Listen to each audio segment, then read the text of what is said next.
Hello बच्चों, let's see the question. Choose the wrong statement. Option 1. Time lag between infection and appearance of AIDS is a few hours to a week. Second, HIV has RNA as genetic material. And 3. HIV replicate in T4 lymphocytes. And 4. ARV drugs are only partially effective in AIDS treatment. देखो इस question के अंदर हमसे पूछा है कि इनमें से कौन सा रॉन्ग स्टेटमेंट है और हमें यहाँ पे सभी स्टेटमेंट्स दी गई हैं रिगार्डिंग एड्स।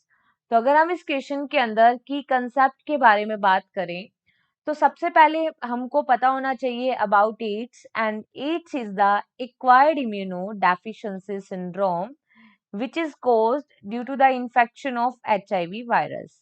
ठीक है, एक्वायर्ड इम्यूनो डेफिशिएंसी सिंड्रोम। और ये किसके इन्फेक्शन की वजह से होता है?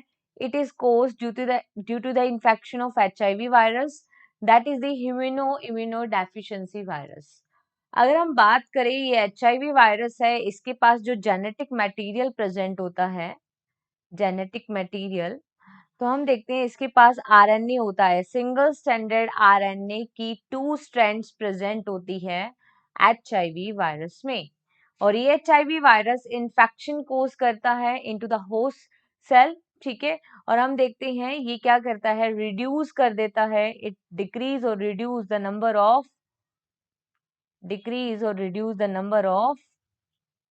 टी हेल्पर सेल्स का नंबर डिक्रीज कर देता है, जिससे अल्टीमेटली इम्यून सिस्टम वीक हो जाता है। अगर हम बात करें इंक्यूबेशन पीरियड की, तो इंक्यूबेशन पीरियड वो होता है कि जब पैथोजन ने बॉडी के अंदर इंफेक्शन कॉज किया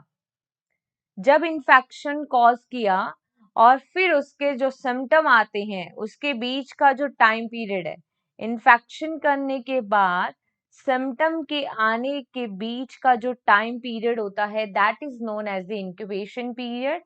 ठीक है, सिम्टम आने के बाद ही उस डिजीज को डायग्नोज किया जाता है और ये काफी लंबा होता है एड्स डिजीज के केस में, दैट इज 5 to 10 years। ठीक है, तो यहाँ पे अगर हम देखें कि ऑप्शन 1 में बोला है कि time lag between infection and appearance of AIDS is few hour to a week, no, ये कुछ घंटे या सप्ताह के अंदर इसके सिम्टम्स अपीयर नहीं होंगे। It will take some years to express the symptoms.